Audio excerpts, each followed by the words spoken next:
श्रीकुलदेवी गुप्तरक्षा स्तोत्रम्। नमस्ते गुप्तरूपेण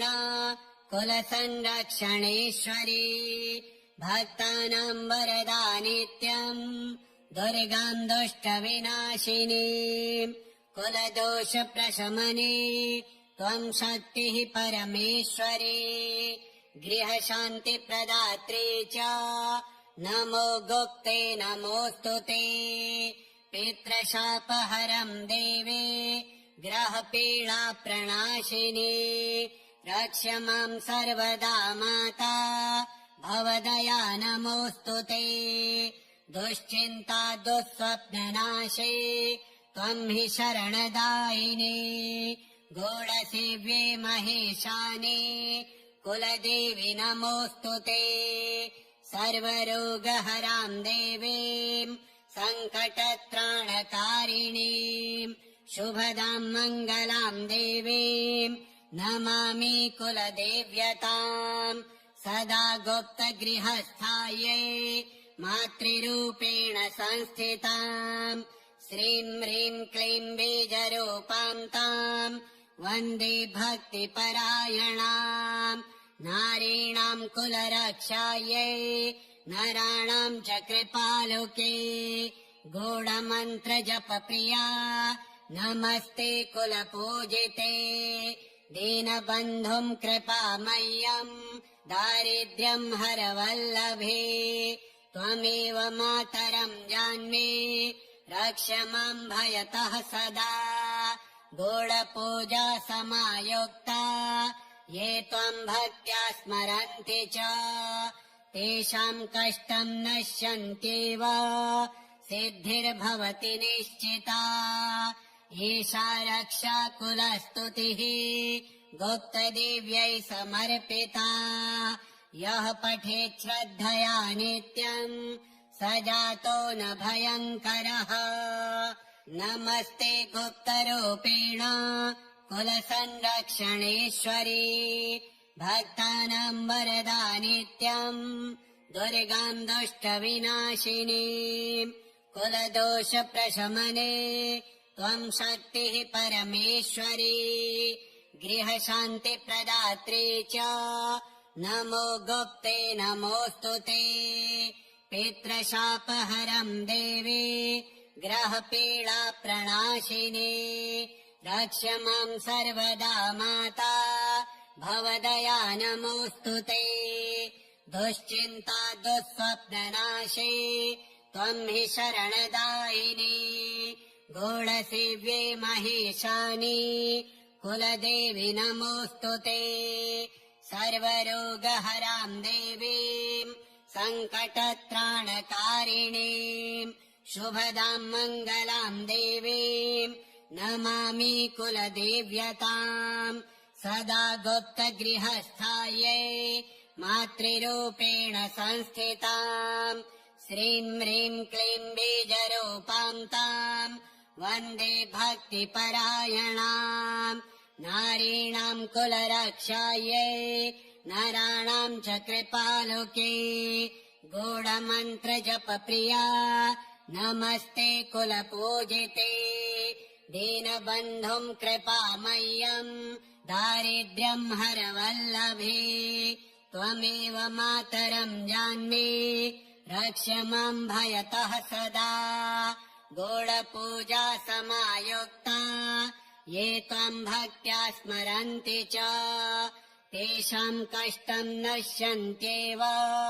सिद्धिर्भवति निश्चिता। एषा रक्षा कुलस्तुतिः गुप्तदेव्यै समर्पिता, यः पठेत् श्रद्धया नित्यम् स जातो न भयङ्करः। नमस्ते गुप्तरूपेण कुलसंरक्षणेश्वरी, भक्तानां वरदा नित्यम् दुर्गाम् दुष्टविनाशिनी। कुलदोषप्रशमने त्वम् शक्तिः परमेश्वरी, गृहशान्तिप्रदात्री च नमो गुप्ते नमोऽस्तु ते। पितृशापहरम् देवे ग्रहपीडा प्रणाशिनी रक्ष मां सर्वदा माता भवदया नमोऽस्तु ते दुश्चिन्ता दुःस्वप्ननाशे त्वं हि शरणदायिनी गौडसेव्ये महेशानि कुलदेवी नमोऽस्तु ते सर्वरोगहरां देवीं सङ्कटत्राणकारिणीं शुभदां मङ्गलां देवीं नमामि कुलदेव्यताम् सदा गुप्तगृहस्थायै मातृरूपेण संस्थिताम् श्रीं ह्रीं क्लीं बीजरूपां ताम् वन्दे भक्तिपरायणाम् नारीणां कुलरक्षायै नराणां च कृपालुके गूढमन्त्रजपप्रिया नमस्ते कुलपूजिते दीनबन्धुं कृपामय्यम् दारिद्र्यं हरवल्लभे त्वमेव मातरं जान्मे रक्ष मां भयतः सदा गूढपूजा समायुक्ता ये त्वां भक्त्या स्मरन्ति च तेषां कष्टं नश्यन्त्येव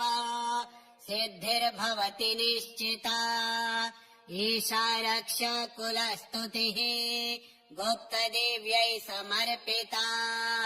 यः पठेत् श्रद्धया नित्यम् स जातो न भयङ्करः नमस्ते गुप्तरूपेण कुलसंरक्षणेश्वरी भक्तानां वरदा नित्यम्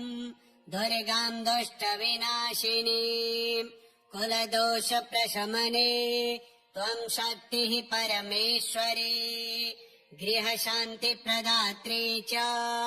नमो गुप्ते नमोऽस्तु ते पितृशापहरं देवी ग्रहपीडा प्रणाशिनी रक्ष मां सर्वदा माता भवदया नमोऽस्तु ते दुश्चिन्ता दुःस्वप्ननाशे त्वं हि शरणदायिनी गौडसेव्ये महेशानि कुलदेवी नमोऽस्तु ते सर्वरोगहरां देवीं सङ्कटत्राणकारिणीं शुभदां मङ्गलां देवीं नमामि कुलदेव्यताम् सदा गुप्तगृहस्थायै मातृरूपेण संस्थिताम् श्रीं ह्रीं क्लीं बीजरूपां ताम् वन्दे भक्तिपरायणाम् नारीणां कुलरक्षायै नराणां च कृपालुके गूढमन्त्रजपप्रिया नमस्ते कुलपूजिते दीनबन्धुं कृपामय्यम् दारिद्र्यं हरवल्लभे त्वमेव मातरं जान्मे रक्ष मां भयतः सदा गूढपूजा समायुक्ता ये त्वां भक्त्या स्मरन्ति च तेषां कष्टं नश्यन्त्येव सिद्धिर्भवति निश्चिता एषा रक्षा कुलस्तुतिः गुप्तदेव्यै समर्पिता यः पठेत् श्रद्धया नित्यम् स जातो न भयङ्करः नमस्ते गुप्तरूपेण कुलसंरक्षणेश्वरी भक्तानां वरदा नित्यम् दुर्गां दुष्टविनाशिनी कुलदोषप्रशमने त्वं शक्तिः परमेश्वरी गृहशान्तिप्रदात्री च नमो गुप्ते नमोऽस्तु ते पितृशापहरं देवे ग्रहपीडा प्रणाशिनी रक्ष मां सर्वदा माता भवदया नमोऽस्तु ते दुश्चिन्ता दुःस्वप्ननाशे त्वं हि शरणदायिनी गौडसेव्ये महेशानि कुलदेवी नमोऽस्तु ते सर्वरोगहरां देवीं सङ्कटत्राणकारिणीं शुभदां मङ्गलां देवीं नमामि कुलदेव्यताम् सदा गुप्तगृहस्थायै मातृरूपेण संस्थिताम् श्रीं ह्रीं क्लीं बीजरूपां ताम् वन्दे भक्तिपरायणाम् नारीणाम् कुलरक्षायै नराणाम् च कृपालुके गूढमन्त्रजपप्रिया नमस्ते कुलपूजिते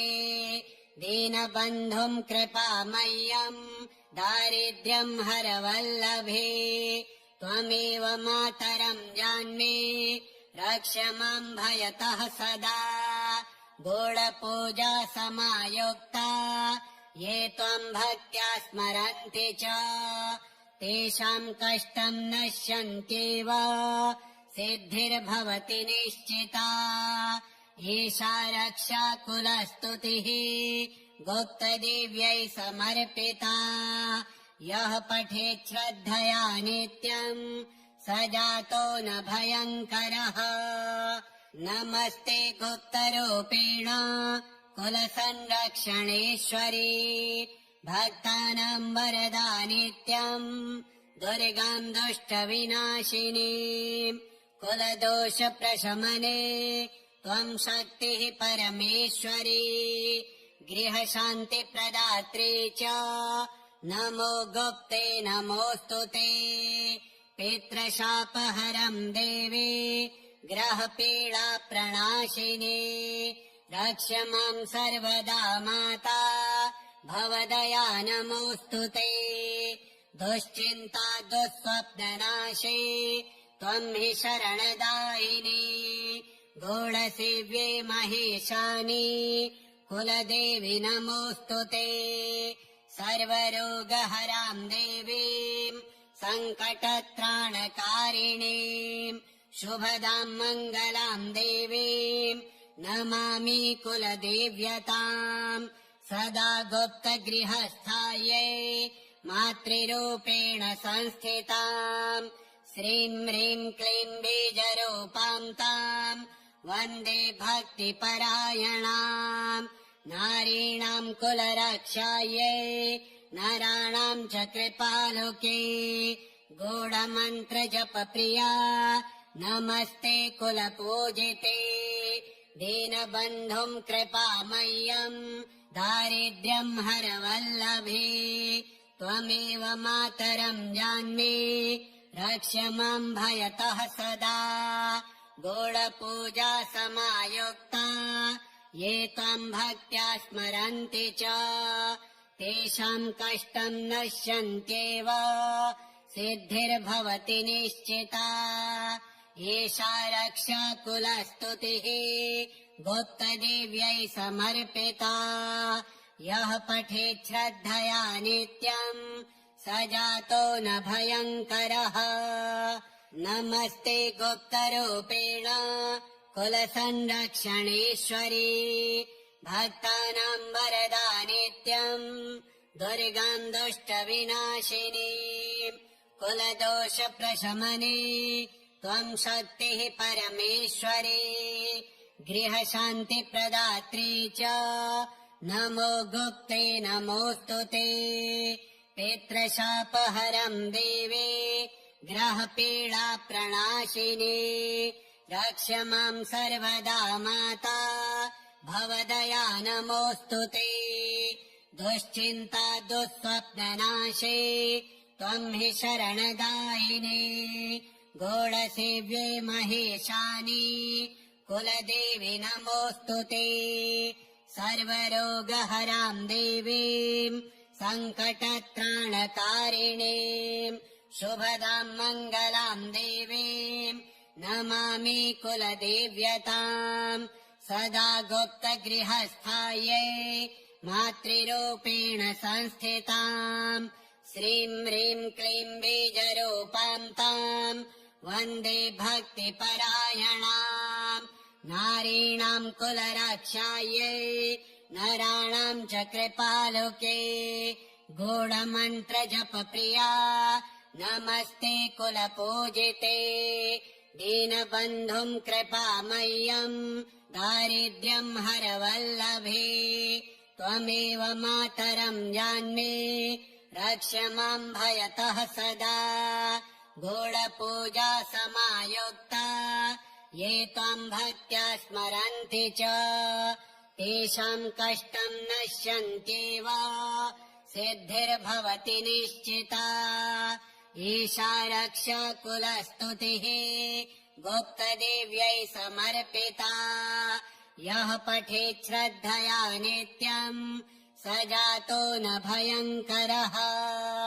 नमस्ते गुप्तरूपेण कुलसंरक्षणेश्वरी भक्तानाम् वरदा नित्यम् दुर्गाम् दुष्टविनाशिनी कुलदोषप्रशमने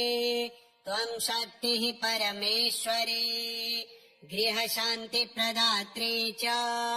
नमो गुप्ते नमोऽस्तु ते पितृशापहरम् देवी ग्रहपीडाप्रणाशिनी रक्ष माम् सर्वदा माता भवदया नमोऽस्तु ते दुश्चिन्ता दुःस्वप्ननाशे त्वम् हि शरणदायिनी गूढसेव्ये महेशानि कुलदेवी नमोऽस्तु ते सर्वरोगहराम् देवीम्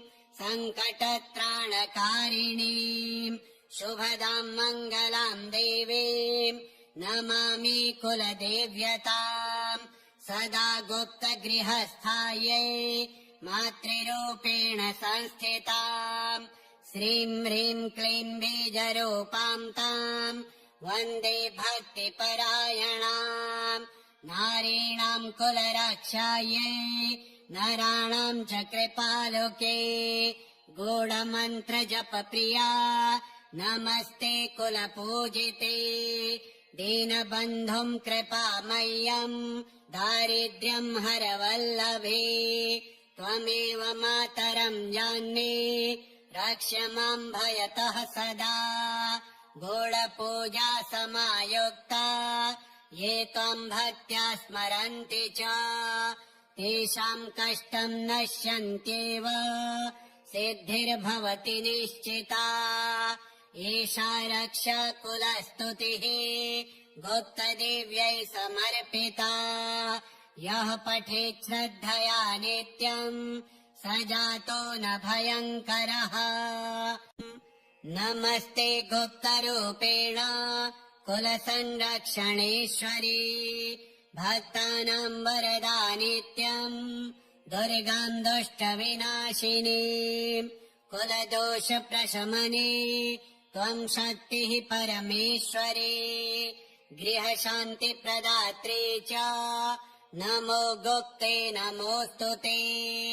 पितृशापहरम् देवे ग्रहपीडाप्रणाशिनी रक्ष माम् सर्वदा माता भवदया नमोऽस्तु ते दुश्चिन्ता दुःस्वप्ननाशे त्वम् हि शरणदायिनी गूढसेव्ये महेशानि कुलदेवी नमोऽस्तु ते सर्वरोगहराम् देवीम् सङ्कटत्राणकारिणीम् शुभदाम् मङ्गलाम् देवीम् नमामि कुलदेव्यताम् सदा गुप्तगृहस्थायै मातृरूपेण संस्थिताम् श्रीम् ह्रीम् क्लीम् बीजरूपाम् ताम् वन्दे भक्तिपरायणाम् नारीणाम् कुलरक्षायै नराणाम् च कृपालुके गूढमन्त्रजपप्रिया नमस्ते कुलपूजिते दीनबन्धुम् कृपामय्यम् दारिद्र्यम् हरवल्लभे त्वमेव मातरम् जान्ये रक्ष माम् भयतः सदा गूढपूजा समायुक्ता ये त्वम् भक्त्या स्मरन्ति च तेषाम् कष्टम् नश्यन्त्येव सिद्धिर्भवति निश्चिता एषा रक्षा कुलस्तुतिः गुप्तदेव्यै समर्पिता यः पठेत् श्रद्धया नित्यम् स जातो न भयङ्करः नमस्ते गुप्तरूपेण कुलसंरक्षणेश्वरी भक्तानां वरदा नित्यम् दुर्गां दुष्टविनाशिनी कुलदोषप्रशमने त्वं शक्तिः परमेश्वरी गृहशान्तिप्रदात्री च नमो गुप्ते नमोऽस्तु ते पितृशापहरं देवी ग्रहपीडाप्रणाशिनी रक्ष मां सर्वदा माता भवदया नमोऽस्तु ते दुश्चिन्ता दुःस्वप्ननाशे त्वं हि शरणदायिनी गूढसेव्ये महेशानि कुलदेवी नमोऽस्तु ते सर्वरोगहरां देवीं सङ्कटत्राणकारिणीं शुभदां मङ्गलां देवीं नमामि कुलदेव्यताम् सदा गुप्तगृहस्थायै मातृरूपेण संस्थिताम् श्रीं ह्रीं क्लीं बीजरूपां ताम् वन्दे भक्तिपरायणाम् नारीणां कुलरक्षायै नराणां च कृपालुके गूढमन्त्रजपप्रिया नमस्ते कुलपूजिते दीनबन्धुं कृपामय्यम् दारिद्र्यं हरवल्लभे त्वमेव मातरं जान्मि रक्ष मां भयतः सदा गूढपूजा समायुक्ता ये त्वां भक्त्या स्मरन्ति च तेषां कष्टं नश्यन्त्येव सिद्धिर्भवति निश्चिता एषा रक्षा कुलस्तुतिः गोप्तदेव्यै समर्पिता यः पठेत् श्रद्धया नित्यम् स जातो न भयङ्करः नमस्ते गुप्तरूपेण कुलसंरक्षणेश्वरी भक्तानां वरदा नित्यम् दुर्गां दुष्टविनाशिनी कुलदोषप्रशमने त्वं शक्तिः परमेश्वरी गृहशान्तिप्रदात्री च नमो गुप्ते नमोऽस्तु ते पितृशापहरं देवे ग्रहपीडाप्रणाशिनी रक्ष मां सर्वदा माता भवदया नमोऽस्तु ते दुश्चिन्ता दुःस्वप्ननाशे त्वं हि शरणदायिनी गूढसेव्ये महेशानि कुलदेवी नमोऽस्तु ते सर्वरोगहरां देवीं सङ्कटत्राणकारिणीं शुभदां मङ्गलां देवीं नमामि कुलदेव्यताम् सदा गुप्तगृहस्थायै मातृरूपेण संस्थिताम् श्रीं ह्रीं क्लीं बीजरूपां ताम् वन्दे भक्तिपरायणाम् नारीणां कुलरक्षायै नराणां च कृपालुके गूढमन्त्रजपप्रिया नमस्ते कुलपूजिते दीनबन्धुं कृपामय्यम् दारिद्र्यं हरवल्लभे त्वमेव मातरं जान्मि रक्ष मां भयतः सदा गूढपूजा समायुक्ता ये त्वां भक्त्या स्मरन्ति च तेषां कष्टं नश्यन्त्येव सिद्धिर्भवति निश्चिता एषा रक्षा कुलस्तुतिः गुप्तदेव्यै समर्पिता यः पठेत् श्रद्धया नित्यम् स जातो न भयङ्करः नमस्ते गुप्तरूपेण कुलसंरक्षणेश्वरी भक्तानां वरदा नित्यम् दुर्गां दुष्टविनाशिनी कुलदोषप्रशमने त्वं शक्तिः परमेश्वरी गृहशान्तिप्रदात्री च नमो गुप्ते नमोऽस्तु ते पितृशापहरं देवी ग्रहपीडाप्रणाशिनी रक्ष मां सर्वदा माता भवदया नमोऽस्तु ते दुश्चिन्ता दुःस्वप्ननाशे त्वम् हि शरणदायिने गौडसेव्ये महेशानि कुलदेवि नमोऽस्तु ते सर्वरोगहराम् देवीम् सङ्कटत्राणकारिणीम् शुभदाम् मङ्गलाम् देवीम् नमामि कुलदेव्यताम् सदा गुप्तगृहस्थायै मातृरूपेण संस्थिताम् श्रीम् ह्रीम् क्लीम् बीजरूपाम् ताम् वन्दे भक्तिपरायणाम् नारीणाम् कुलरक्षायै नराणाम् च कृपालुके गूढमन्त्रजपप्रिया नमस्ते कुलपूजिते दीनबन्धुम् कृपामय्यम् दारिद्र्यम् हरवल्लभे त्वमेव मातरम् जान्मे रक्ष माम् भयतः सदा गूढपूजा समायुक्ता ये त्वम् भक्त्या स्मरन्ति च तेषाम् कष्टम् नश्यन्त्येव सिद्धिर्भवति निश्चिता एषा रक्षा कुलस्तुतिः गुप्तदेव्यै समर्पिता यः पठेत् श्रद्धया नित्यम् स जातो न भयङ्करः।